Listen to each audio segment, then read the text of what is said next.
Идем далее. Встреча Нового года в новом доме. Бабушка 82 лет, проживающая в аварийном доме, переехала в маневренное жилье. И не без вмешательства канала «Якутия-24». Напомним, в ноябре прошлого года, благодаря распространению в средствах массовой информации истории пенсионерки, об условиях, в которых она находилась, власти Якутска отреагировали на ситуацию.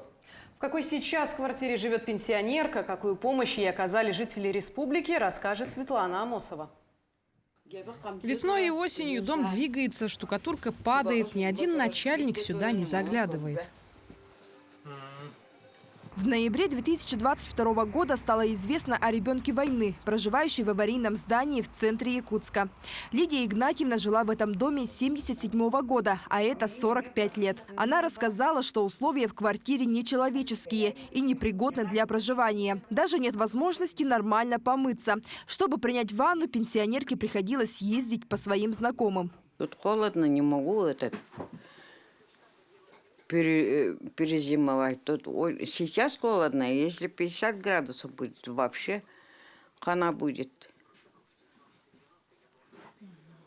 Сейчас в сапогах сижу и ноги мерзнут. В 2020 году здание по Короленко 46 было признано аварийным, но в действующую региональную программу по переселению не попал.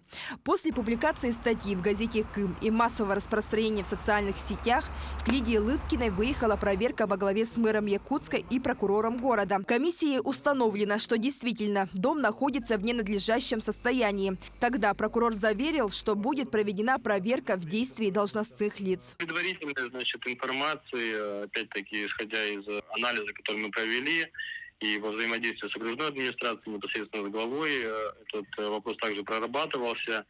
В случае, так скажем, положительного исхода будут приниматься меры о расселении этого дома в текущем году, соответственно, его и сноса как аварийного жилищного фонда. В ходе выездного мероприятия бабушке предложено жилье в маневренном фонде до сноса аварийного дома. И сейчас ситуация оставлена на контроле прокурора республики. Было в случае предоставления маневренного жилья, вы готовы будете переехать? Да, готовы. Только с радостью. Открой! Поздравляем! Поздравляем! 29 декабря она переехала в новую квартиру. Там ее ожидал приятный сюрприз.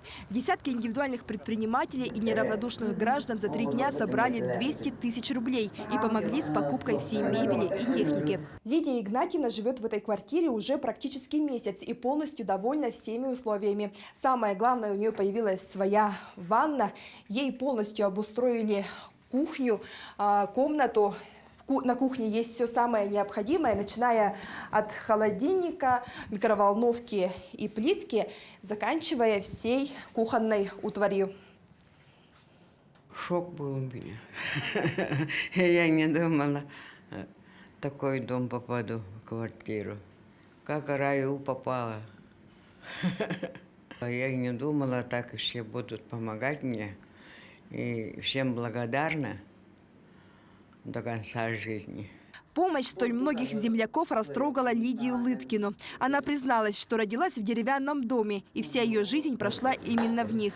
Теперь, в столь почтенном возрасте, ее мечта переехать в каменный дом наконец сбылась. Более того, на оставшиеся средства пенсионерки купили продукты. 30 килограмм мяса, овощи, фрукты и местные полуфабрикаты. Новый 2023 год. Она вместе с 17-летним внуком встретила в новом и, главное, теплом доме. Светлана Амосова, Георгий Григорьев, Якутск.